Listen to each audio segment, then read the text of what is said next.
Welcome everyone to this session on education.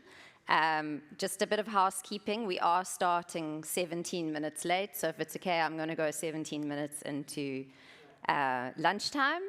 So, we're extremely fortunate to have such an esteemed panel here to reflect on education. I think not least because any one of them could easily have been pulled into, panel on finance and mobile money or health or just anything. So I'm delighted for all of us that they have either chosen or maybe been coerced into choosing this section to reflect with us on education. And I think it's fitting if going back to Esther and Abhijit's speech on Tuesday, education's really where JPEL's kind of started. So really looking forward to reflections of what we've learned over the last 20 years. And our first speaker is Isaac Mbiti from the Frank Batten School of Leadership and Public Policy at the University of Virginia.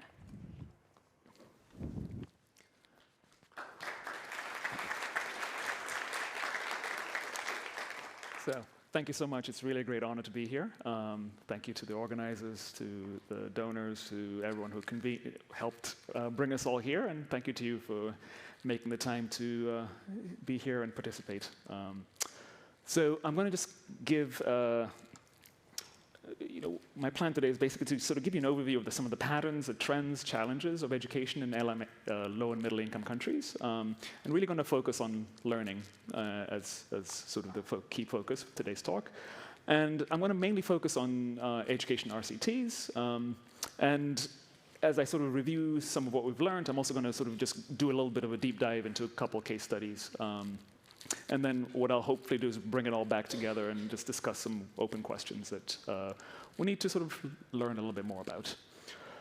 So one of the things that we've seen over the past 20 years is, again, enrollment has increased, in part because a lot of countries have invested in enrollment and access policies, such as free education programs.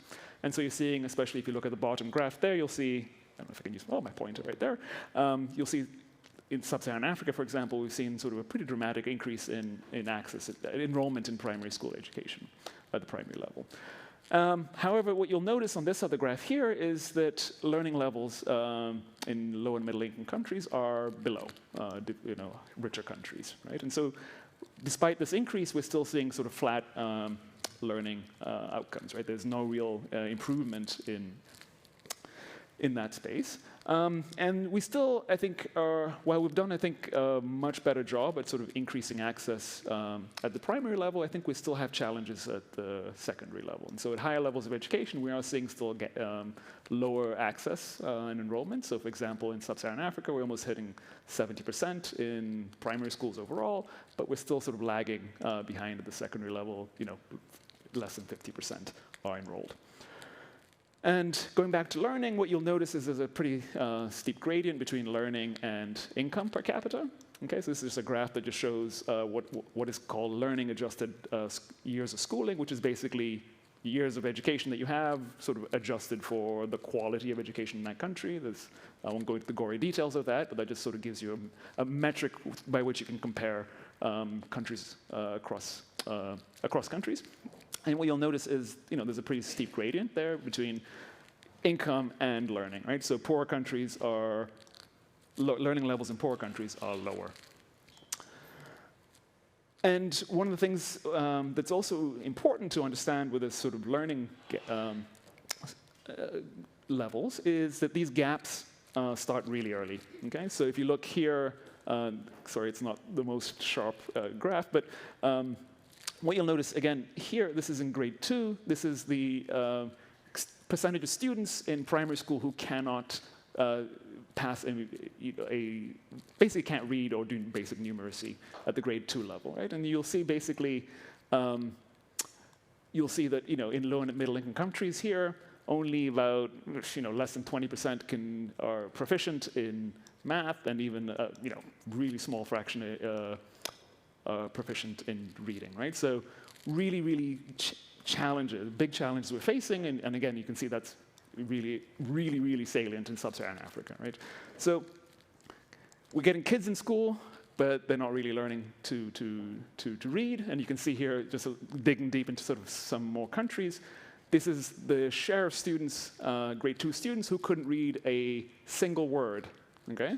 And so in some countries like Malawi and India, it's a pretty high fraction of students that couldn't do that, right? And so that's a pretty depressing statistic when you sort of look across the world. Now, at the same time, we're seeing sort of pretty significant investments by governments, right? So, you know, low middle-income countries are sort of spending, you know, 3 to 5% of their GDP on education, right? And you know, education as a fraction of government spending is pretty high. We're almost at 15% across the world. So significant investments in education.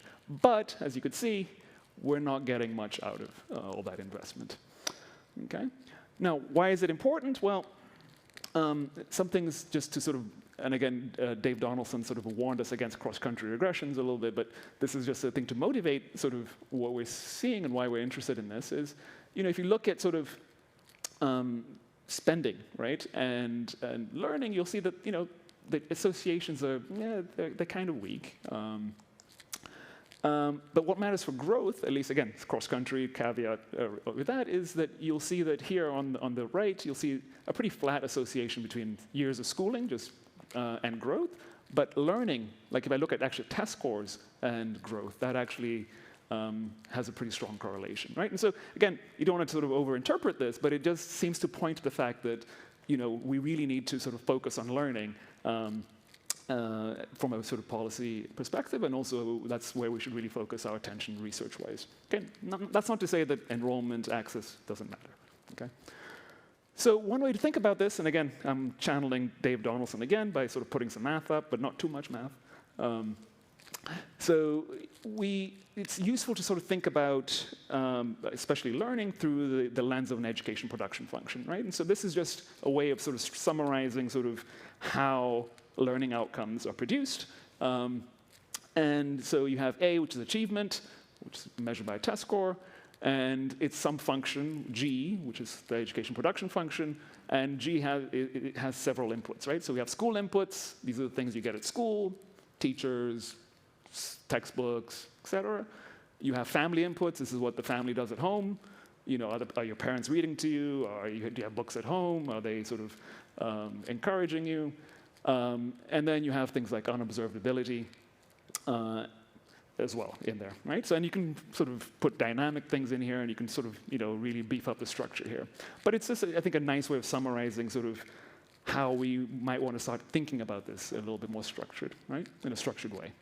Okay, so we take this education production function, and, you know, one of the things you might say is, okay, well, you know, one reason that we have low levels of learning is maybe we just, you know, we don't have enough inputs, okay?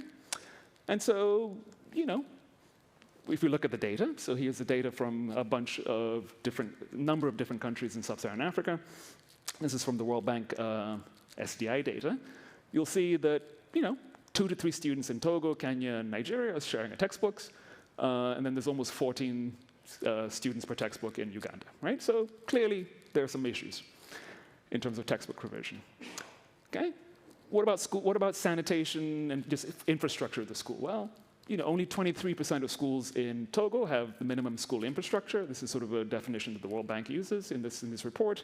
Does it have electricity, water, sanitation? 17% of schools in Nigeria have this, 40% of schools in Tanzania, and then 56% in Uganda. Okay, we look at equipment. You'll see sort of, again, similar patterns. 28% in Togo have the minimum required teaching equipment, 49% in Nigeria, right? 61% in Tanzania, and, you know, Kenya and Uganda are doing pretty well in that regard. Okay? Then we can look at sort of, you know, we hear stories of overcrowded classrooms and things like that. What does the data tell us? Well, at the grade 4 level, the pupil-teacher ratios, well, they're 19 in Madagascar and Nigeria, 30 in Senegal and Kenya, 45 in Tanzania and Uganda. Okay? So, but one of the things that you still see is lots of issues with teacher absence. Okay, so we have these PTR ratios, which they're not 100, but they're not, in some cases they're pretty high, 45, and in some cases they're not too bad, right? 20 is a pretty good class size. But then we still have issues of teacher absence, right? So we have teachers, but sometimes they don't show up. And what you'll see here, this is again, I think a really nice summary paper by Tessa Bowles and others, and I think Jakob was in that paper as well. We see absence from the classroom on sort of, you show up and do an unannounced visit to a school. On average, 23% of teachers are absent from the school on a given day. 44% of them are absent from the classroom, even conditional on being in this, unconditionally, right? So now, there's many, many reasons for that. Sometimes these are structural issues. They have to travel to some central place to go to the Ministry of Education, get their paycheck, things like that. So there's structural issues as well, which we can't ignore. But the reality is, in many days, there are disruptions to learning as a consequence. As a consequence of the absence, you see that kids are supposed to get about 5.5 hours of instruction. They're only getting about just under 3 hours. Okay, so that's sort of telling us part of what's going on is just we are not getting enough contact time. We are getting a lot of disruptions, right? Despite there being teachers. Now, what else can we see? If we look at sort of what these teachers know, we'll see that there are also some issues there. Okay, so you'll see that again, do the teachers actually know and have mastery of the material?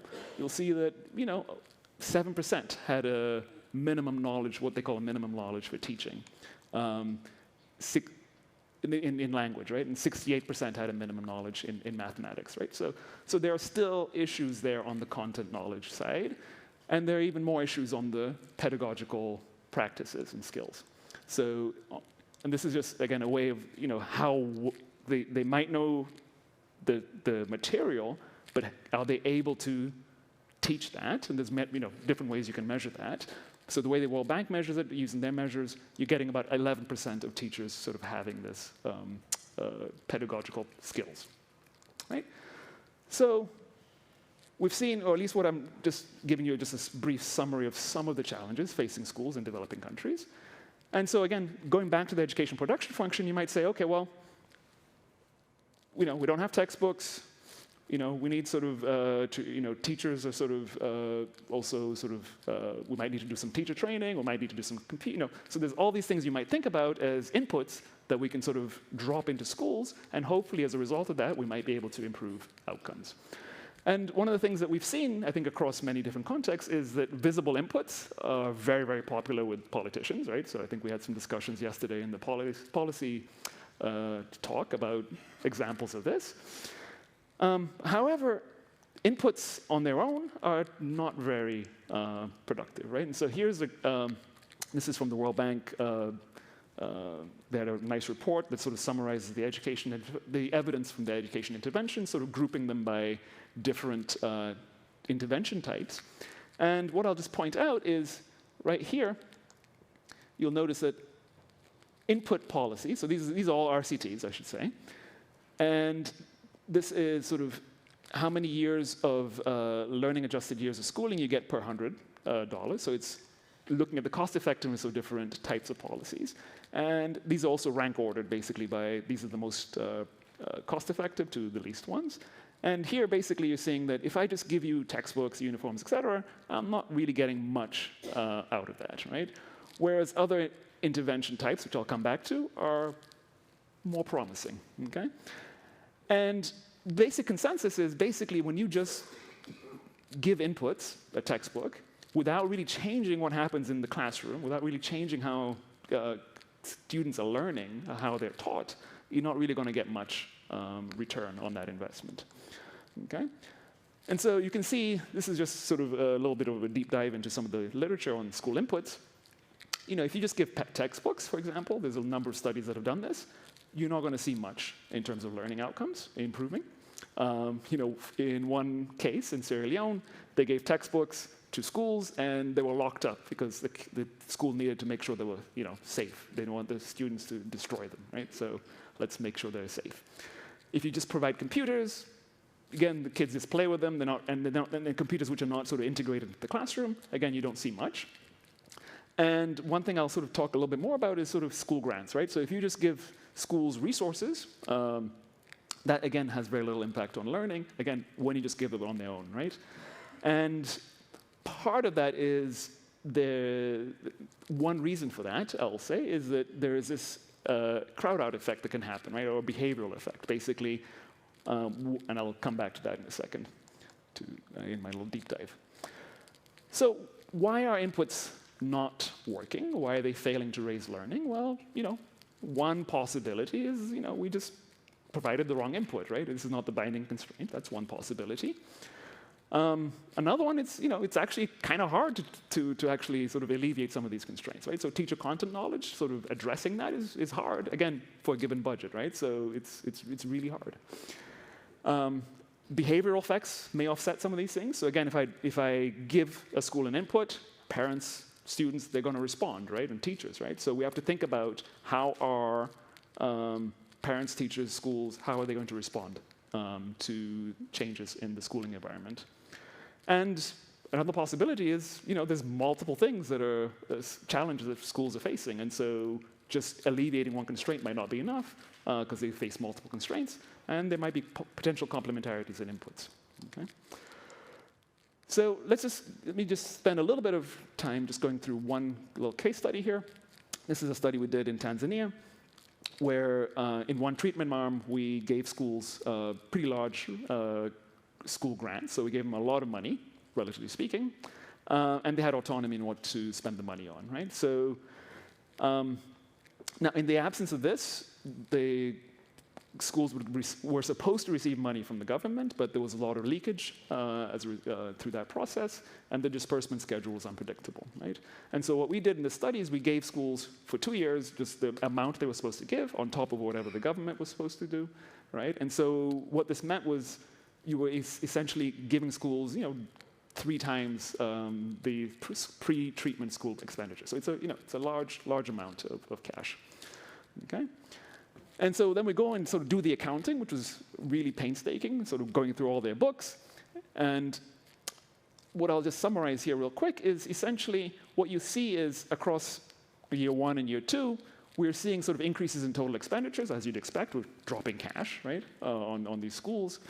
But what you notice in year 2 here is you're seeing sort of offsetting behavior, right? So the schools are receiving cash.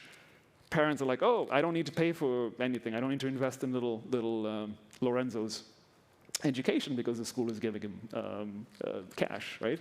So the school has money. So they're cutting back, and as a result, that of crowding out of parental resources is sort of, mitigating the effect of this cash drop, right? And so this behavioral effect, as they say, is documented, again, not just in our study, but in other studies in Das et al. In Zambia and in India, right? So it's been replicated in a number of other settings. And so despite that offsetting behavior, you still get a big increase in overall spending, right? So that's still there. And then when we go and look at test scores, we actually see no evidence that increasing resources on their own improves learning outcomes. Okay. So again, in the 9th study, one of the things we highlighted was the importance of complementarities, which I'll just come back to. But if inputs on their own are not going to work, we might want to think about other policies, right? And so one other policy that has been studied is teacher incentives. Now, why would we sort of be studying this? Well, as economists, we sort of see from the data that teachers there's an issue in the sort of the teacher effectiveness, right?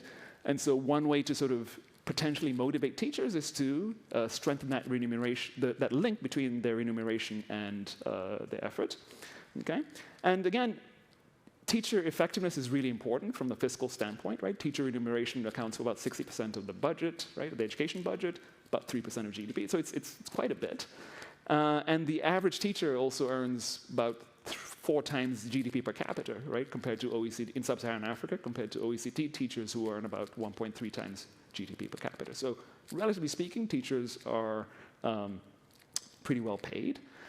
And, again, one attractive feature of this is that, teacher incentives also sort of provide some level of accountability, right? So if you don't work, you don't get paid as much, right? You don't get a bonus, essentially. So what's the evidence in this? So the evidence is that, if they're well designed, it can actually improve learning outcomes. On average, you're going to get about 0.1 standard deviation. It's not huge, but it's, that's still meaningful. And again, these are larger often in settings when you have accountability settings that are weak, accountability that's weak. And they're more effective when you sort of do individual incentives rather than group incentives, when they're paired with complementary inputs. So in our case, we found that if you paired incentives and grants, you would actually see a much bigger effect, right? So there were complementarities between inputs, right, resources, and teacher incentives. So, and again, going back to that discussion about resources, right? So it's just basically telling us that, again, when we give teachers resources, when they're motivated, they can actually do the work, right? So, and improve learning. And a thing that's also important is, again, you have to sort of design them so they can encourage a broad range of students, not just a few students. And one thing we've seen from some, I think, really interesting studies is that you can actually alter the composition of those that enter the teaching profession if you do this at scale. Okay? Now, of course, teacher incentives on their own, or sort of paired with just like resources, are not going to address pedagogy and content knowledge. Right? So we have to think a little bit differently about that, right? So we know these issues are important for learning, but we need to sort of think about how to address these constraints, right? And so typically these are addressed through teacher training, but I think that the traditional methods of that are not particularly effective. And so one thing that's, I think, coming up recently has been the idea of structured pedagogy as a way to address this particular issue. Okay? Now there are various definitions of structured pedagogy. For our purposes here, you should just think about that as a combination of teacher guides, right? So, we usually have like an instructor textbook version, right, that sort of tells us, or even like, when we teach our classes, you get PowerPoints from the publisher, right? Think something like that. Materials for, using in the classroom, which are paired with student books, right? Workbooks, et cetera. And then also paired with teacher support, coaching, and mentorship, right? So it's a whole sort of comprehensive package of materials, again, designed to sort of help the teacher deliver effective lessons, okay? Now, the guides can be completely scripted, like every word is scripted word for word, right? To sort of just more of a menu of suggested activities, right? So there's quite a bit of range across all these different interventions, right? And this has actually been studied in many, many different contexts, including here in South Africa. There's been a couple of nice studies that have been done looking at sort of structured pedagogy approaches. In South Africa, there's been a number in Kenya. And so it's quite a promising, I think, approach to, I think, addressing, I think, a key issue in education in low and middle income countries, okay?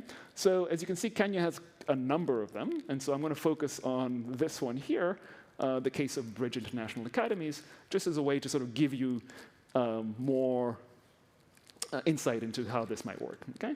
So just to remind ourselves, structured pedagogy up here is, and I can't point over here, but it's, among the top-rated interventions, right? In terms of, it's been deemed a best buy, right? In global education, right? And so, one, because A, it has a pretty good return, right? The lays per 100 years of schooling, it's a pretty cost-effective, and there's a lot of studies that have been done on this, right? So we think that this is actually a good thing to actually think about in terms of interventions.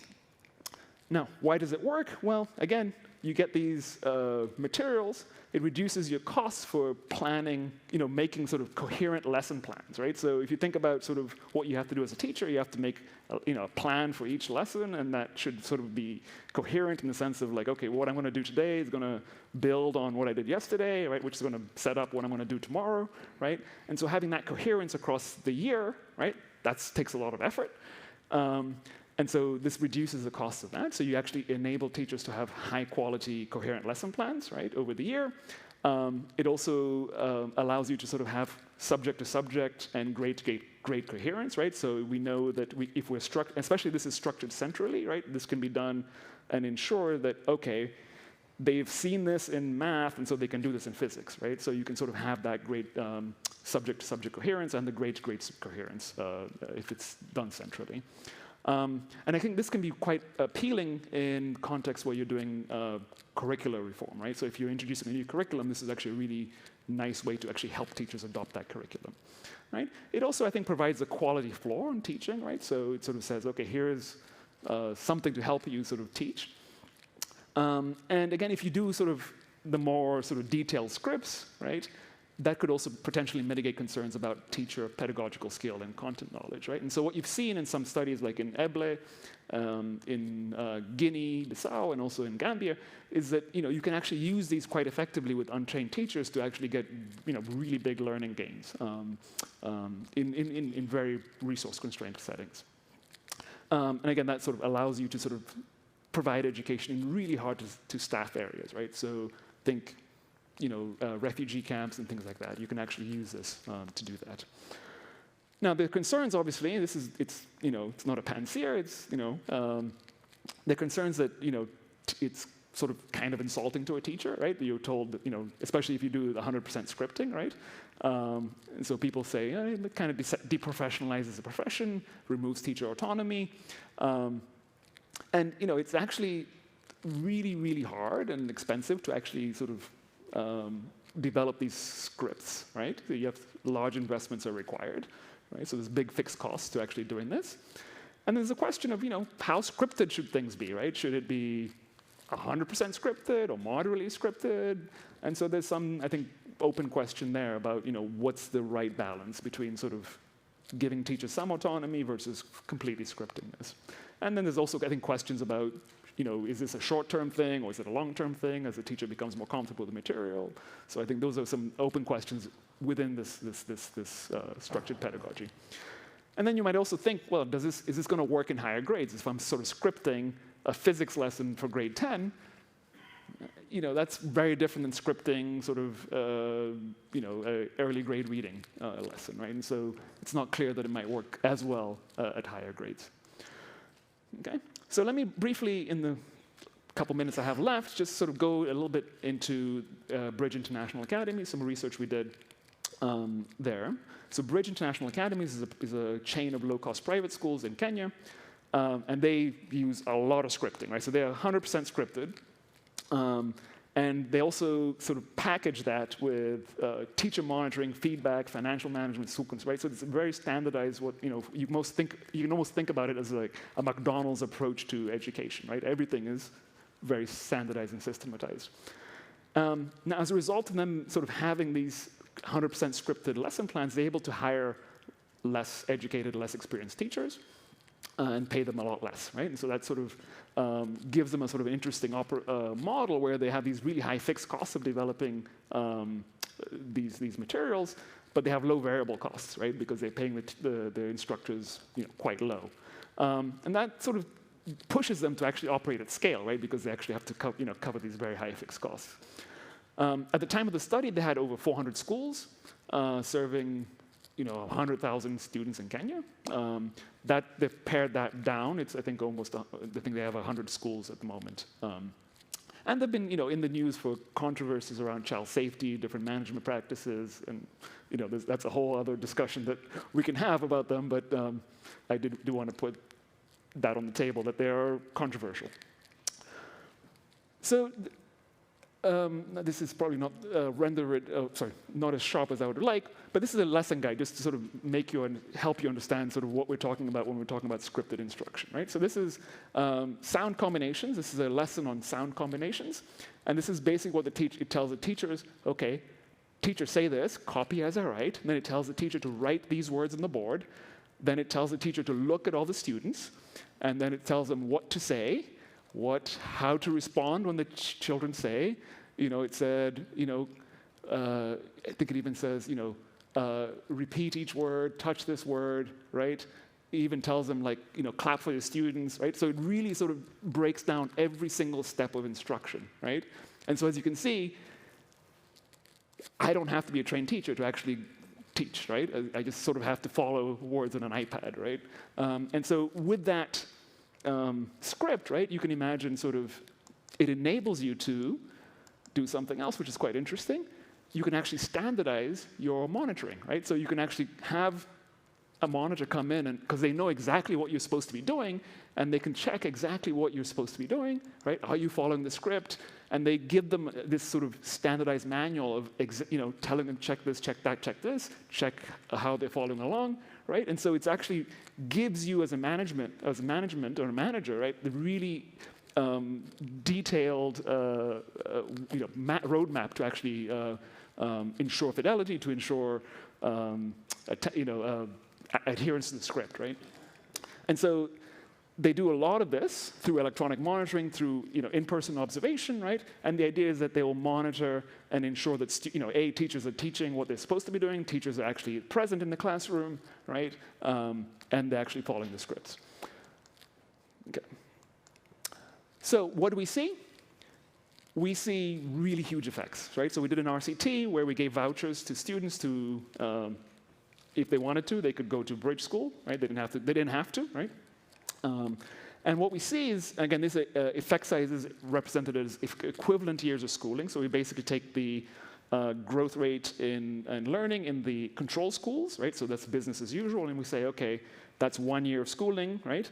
And then we sort of just represent that, the standard deviations in the bridge school relative to that learning, right? So this is roughly what, how many years of education are you getting extra, right? So I go to a bridge school for 2 years, I get an extra year of schooling almost, right? So these are huge, huge effects, right, overall. They're even bigger at the primary level, okay? And we're seeing them across math, English, Kiswahili, right? So reading and numeracy, numeracy and language, right? And so this is actually sort of really, really dramatic, huge increases in learning. So the question then becomes, well, okay, that's a private school. How do you sort of think about taking the lessons of this and applying it generally? And that's not easy, right? So you could sort of adopt some of these practices in public schools, but some can't be, right? You can't really use untrained teachers in public schools, right? So you have to think a little bit about that. And then the other challenge is, if you remove some complementary inputs, they're going to reduce the effectiveness of these bundle interventions, right, potentially. And scaling with government can be difficult, right? Public-private partnerships is another way you might think about sort of trying to sort of leverage some of these innovations. But again, we've seen evidence that this can be difficult with providers like this, right? This is an example from Liberia. So again, an open question is, what can we do? What can we learn from this? And how can we transplant some of these ideas into public schools? What we're doing, not we, but a number of people are doing right now is just taking these learning materials and using them in public schools in Nigeria and Rwanda and trying to sort of see if we can make headway there, right? So a little bit over, but I'm going to take just 1 minute to just talk about some open questions that I think are really important. And one thing I think we need to sort of think more about is measurement. How do we measure skills? How do we measure assessments in a coherent way that allows us to compare across studies and across contexts? I think that's a really important, because I think we just still need more data.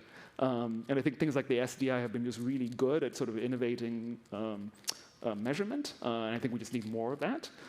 And I think we need to think a lot more about early childhood education, other sort of teacher effectiveness interventions, thinking about higher grades as well. We can't forget that. And there's, I think, just a whole issues of gender that I think play, across the whole education system that we need to sort of think about. And I think I'll close just with the need, I think, also to think about the interaction between environment, health, and education. I think there's lots of questions here that are super important, and we have, I think, a lot to do there. Lead levels in children, mental health, physical health, and these are still, I think, very open questions. So, thank you.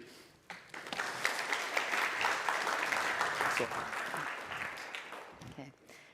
Thank you, Isaac, for a great start to the session, providing such a great overview and leaving us with a lot of thought-provoking questions. Our next speaker is, well, I'm not sure in the order they're sitting, but I think our next speaker is Esther Duflo from MIT.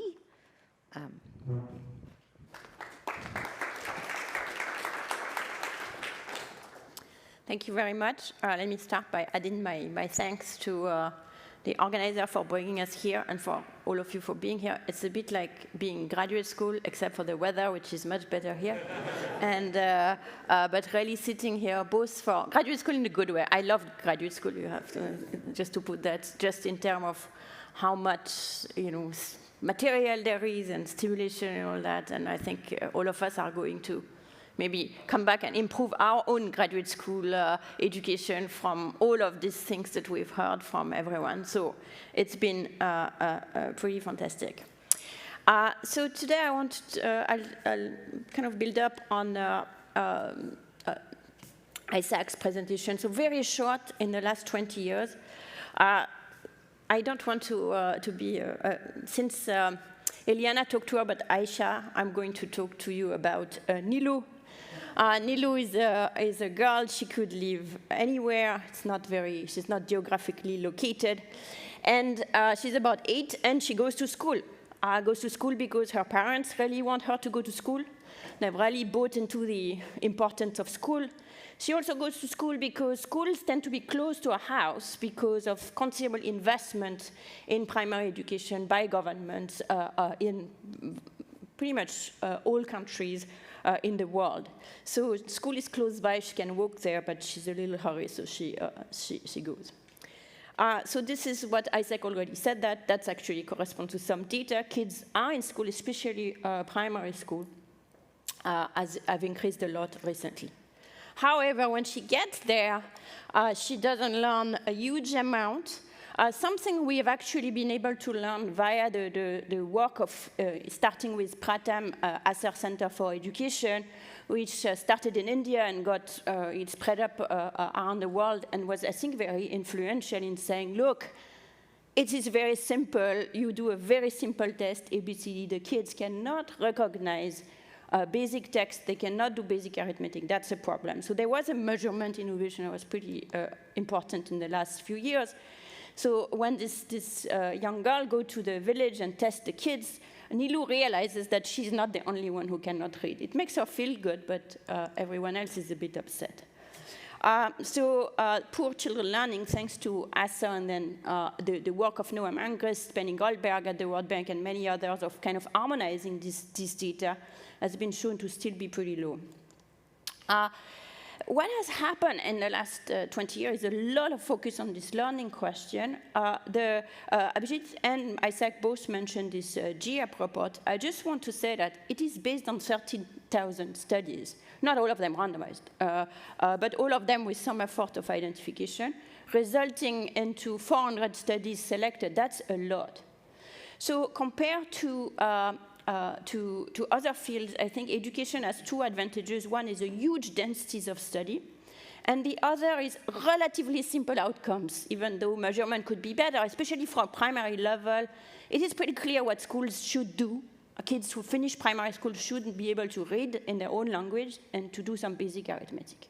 And once we know that, then we can kind of construct an outcome, which has allowed to kind of compare a lot of studies, a little bit apples to apple. And gives a kind of consensus, maybe study on kind of what works, what doesn't work. And if you go into sort of what they call the grade bias, there is a structured pedagogy, targeted teaching of instruction, and then information of the benefits happens to be free, so the cost benefit is really, really, really high because it doesn't cost anything, but the effects are lower. But so. Let me go back to this. So Nilu gets this teaching. The big brothers and sisters go to the city. They get trained and teaching at the right level approach. They come back, and the kids kind of slowly learn a little bit. So unlike perhaps other fields, in particular what Chris was talking about yesterday, Tavnitz maybe today talking about heterogeneity in education, I think there is a reasonable sense of congruence between studies in education. and a story that ties them together. So there is poster data that kind of, there is a lot of it. It's sort of reasonably coherent, and there is a story. And the story, roughly, is that the curriculum is one, and tends to be very demanding. Very high level are expected from the kids, which is inadapted to a lot of the kids who, to the heterogeneity of the children present in school. So in principle, we know what to do, which is we need to go back to kids' learning levels. And then the question is how to get it done, and there are various ways to get it done. And then there are a lot of kind of implementation issues, contractual issues, incentive issues, different technology you could use, but at least we know what needs to be done in the primary school. One thing that I want to highlight, the second thing I want to highlight from the GEP report is that the solution that seems to work at the primary level seems to leave little autonomy to the teacher. A scripted lesson in some versions is particularly extreme. But even teaching at the right level is really a set of instructions that how to do a lot of material proposed to the teacher. So that's all good, but the question, which is right by side, is what do you go and you want to do a bit more, where it's not just content you want to teach, but you want to teach people how to learn, which is past the point. This is the Pratham thing is, first you have to learn to read, but then you have to read to learn. And Pratham's own view is that the technology of teaching at the right level is not adapted to go from reading to learn. And that's kind of where I want to go next. So we're looking ahead. What do we do beyond the basics? So Rukmini Banerjee from Pratham keeps making fun of me because when my kid got born and got 2, I got very interested in ECD. And now that my eldest kid is 12, I'm very interested in middle school. So I think you can see how I get my inspiration from the very important problem in the world, including the happiness of my daughters. So I think one of the big set of open questions is middle school and beyond. It's the 15-year-old, the 14-year-old, the 17-year-old, what to do with them. Why is it a big question? Well, even access is a question. You can see here a map of the world color-coded, especially in this continent. Many kids do not get to go to secondary school. And in fact, in many countries in Africa, secondary school is still fee-paying. And it's a huge debate. And very sensible people on both sides of this debate. Why is it a big debate? It is really expensive to provide secondary school, and there is a race between return and cost that is problematic because until now, until scripted instruction takes over secondary school, we do not know how to teach secondary school with unqualified people. You need very qualified people to teach secondary school. But the more the economy is developing, the more those people who could be teachers are in need in the economy. So as the returns to education increase, so does the cost of education. So in this race, it's not very clear where the equilibrium of that is. You could have one where returns to education increasing actually leads to education being unaffordable for the country. So that's the debate. It's expensive in the current fiscal environment where a lot of the low-income countries, particularly in this continent, face debt crisis. That is a very acute issue. So we need to know. This is another kid in the village of Nilu. She's older, so she doesn't go to school because she couldn't pay the fee. She's actually an orphan, lives with her brother. They don't have money for her to go to school, so she's very bored because she also doesn't have a job. Is it true that people don't go to school because they can't pay the fee? So along with Michael Kramer and Pascaline, we did a study started in 2008 in Ghana, where we were able to pay secondary school fees to kids who are not who qualified but didn't attend schools. And we find this very, very large enrollment effect. That was the first question, would they go? And then the second question is, would they learn anything? And that's the thing on the graph. You see that in the secondary school there exists today in Ghana, kids are learning in secondary school. even in the cheaper school, neighboring school where they go to, which are not the best school in the countries, there is still positive learning. So kids learn. Then what happened over time? And that's the second thing that we would need to know. So I'm sorry to kind of self-reference, but there is not that many studies of the impact on secondary school on further earnings. So this one finds further earnings and outcomes. So in terms of labor market's impact, this is very disappointing in the sense that not much increase in wages even after many years.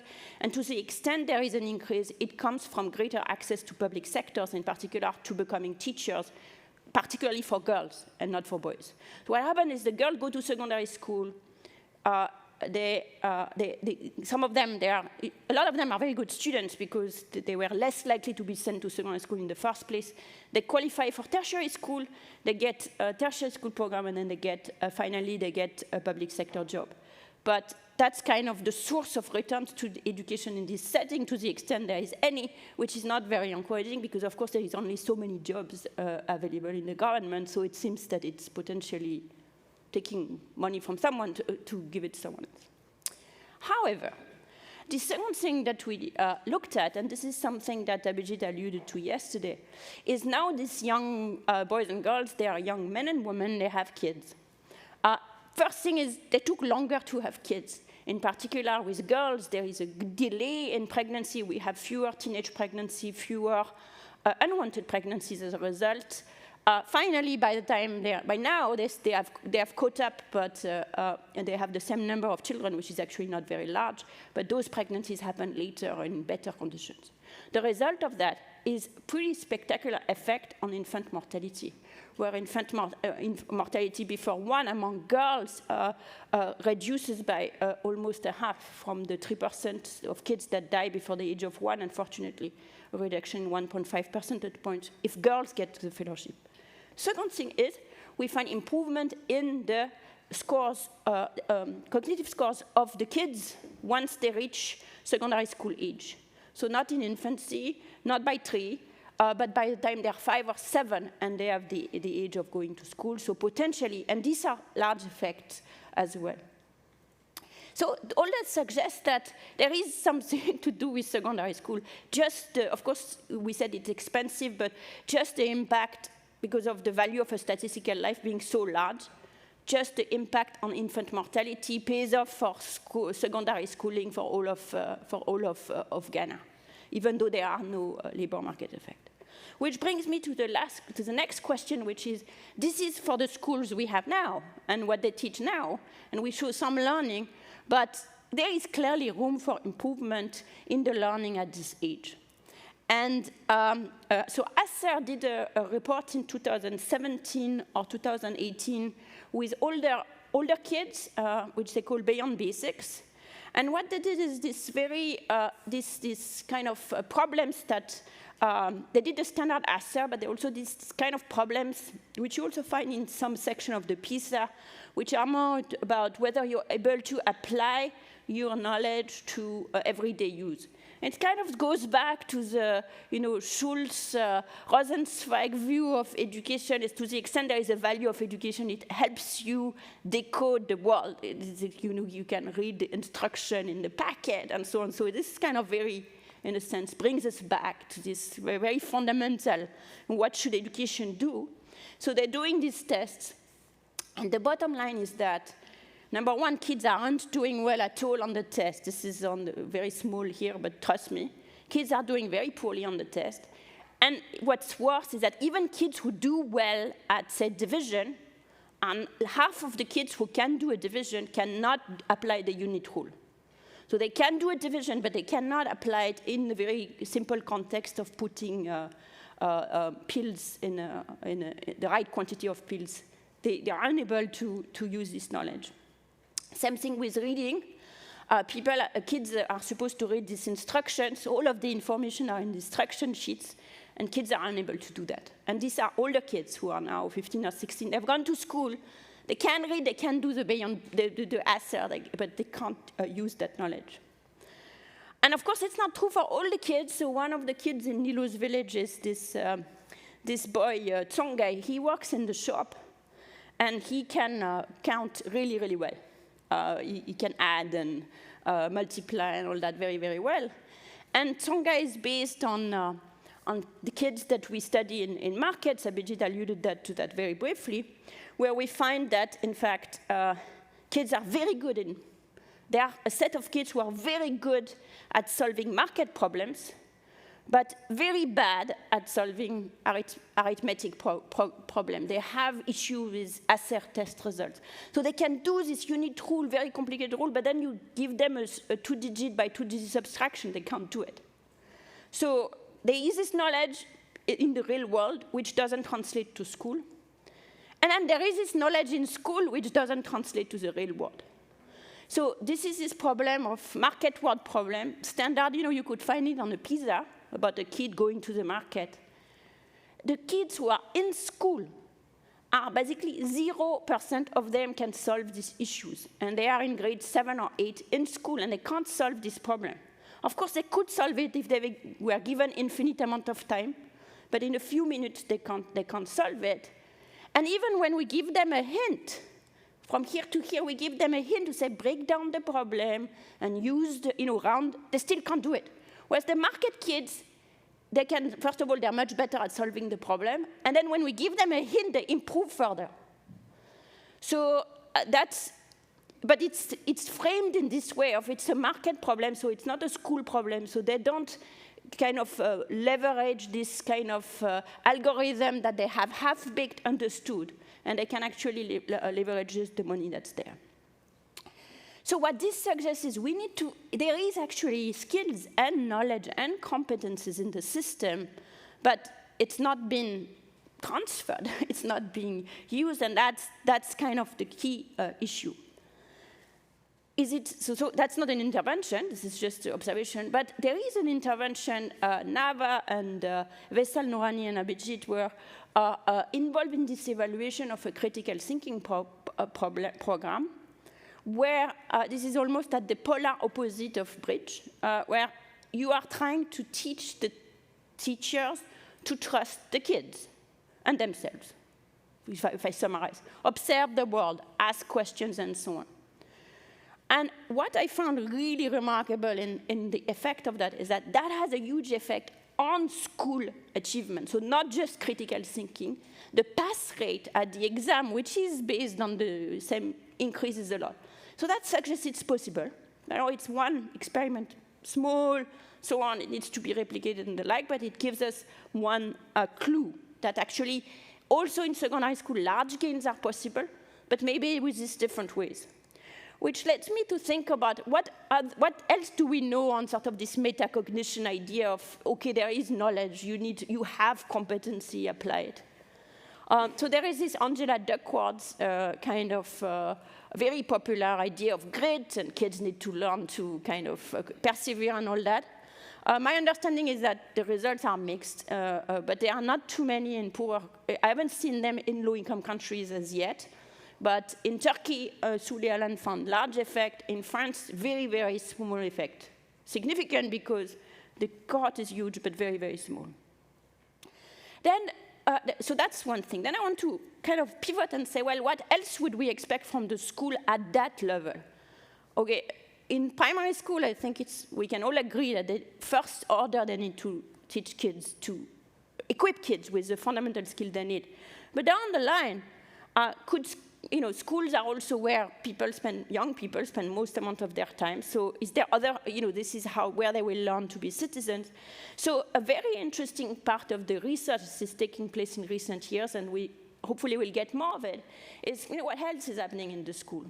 So another Sully Alan paper on perspective taking to reduce conflict and found big effect.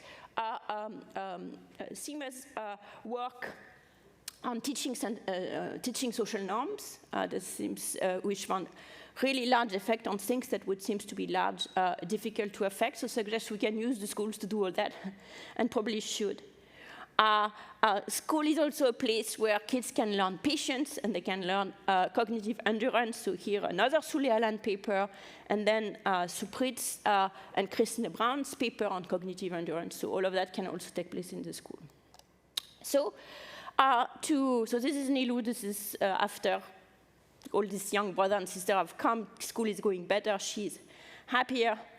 I think the kind of where I want to leave it is that there is really a lot, even though there's really a lot to be done for these older ages, including, and one question you might ask is whether this is economics. So I think this is economics because this is really how we, this is human capital. This is how, in this broader function, how do we equip people to be useful, to be empowered, a human being who have the capacity of realizing what they want to be.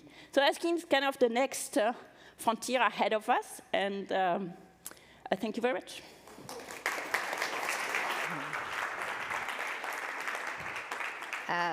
Thank you so much, Esther, for the amazing insights. I think adding to this issue around secondary education and the expense is also the issue. It's not pro-poor spending. I mean, we've had a lot of the debates in South Africa around free tertiary education. So it's definitely economics. I would like to invite the third speaker, Germano Mwabu, who is a professor in the University of Nairobi.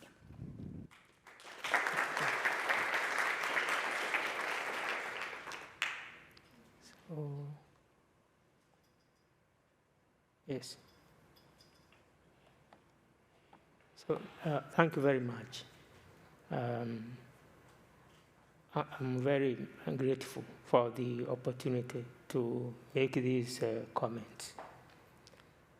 I will actually concentrate on a very small or narrow area on learning.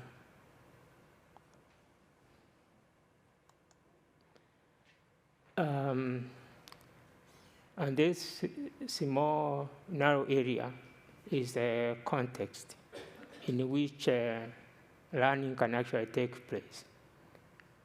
What Isaac has presented, or what actually he has taught us, is that you can have all these inputs, you can have effort, and so on, but learning may not take place.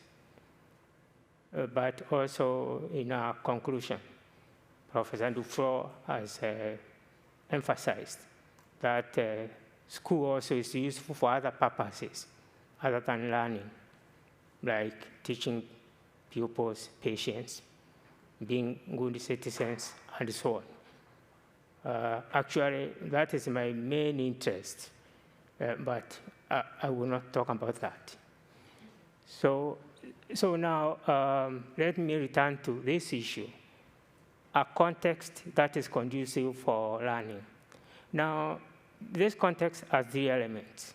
The first one is teaching at the right level, which Professor Duflo actually has emphasized. But that is not sufficient for learning. Okay. There's another part that also needs to be there, and that is parents' enrollment of pupils in school at the right age. Pupils should be brought to school at the right age. And actually, there's some complexity here because girls can come a little early and make it.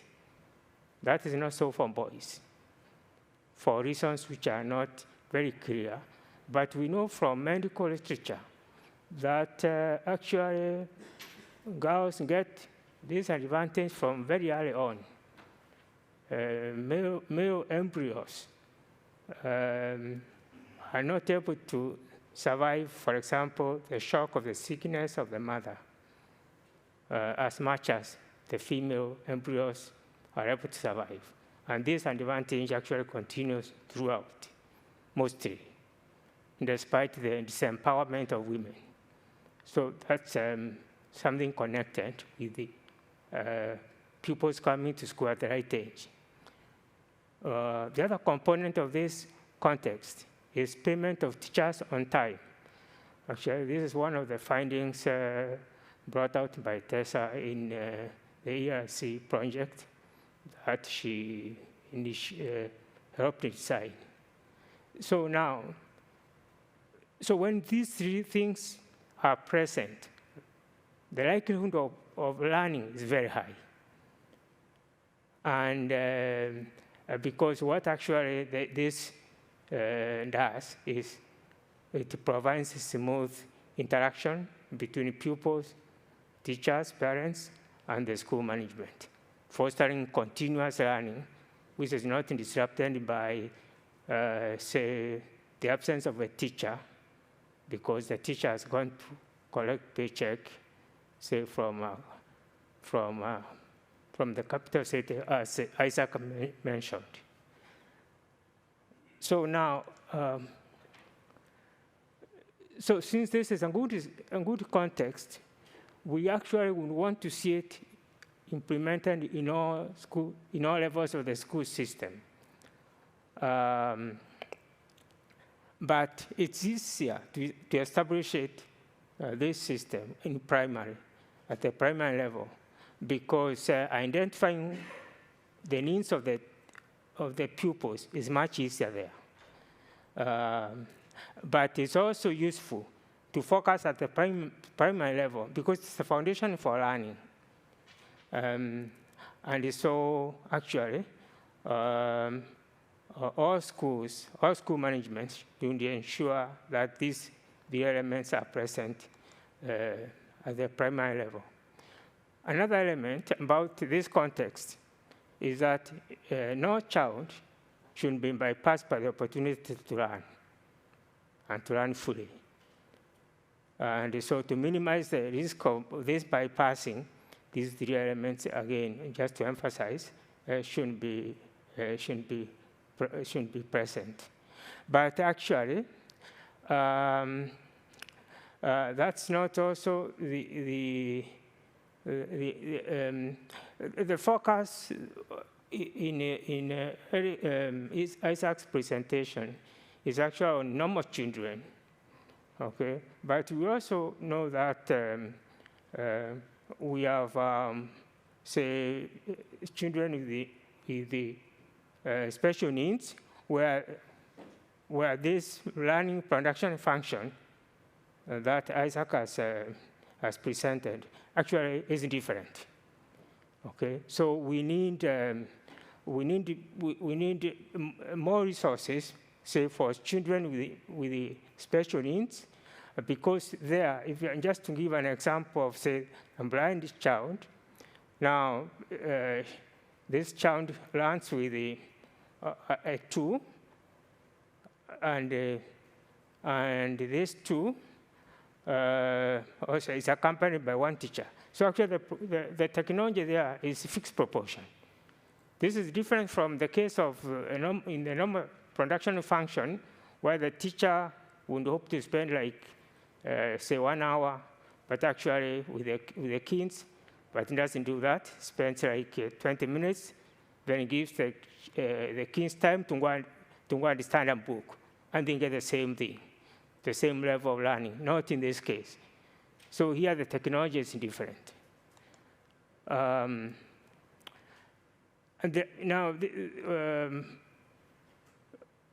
Here, some of these issues have come up in Isaac's presentation.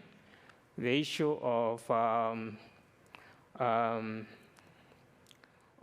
kids learning at different rates and so on, and very difficult to actually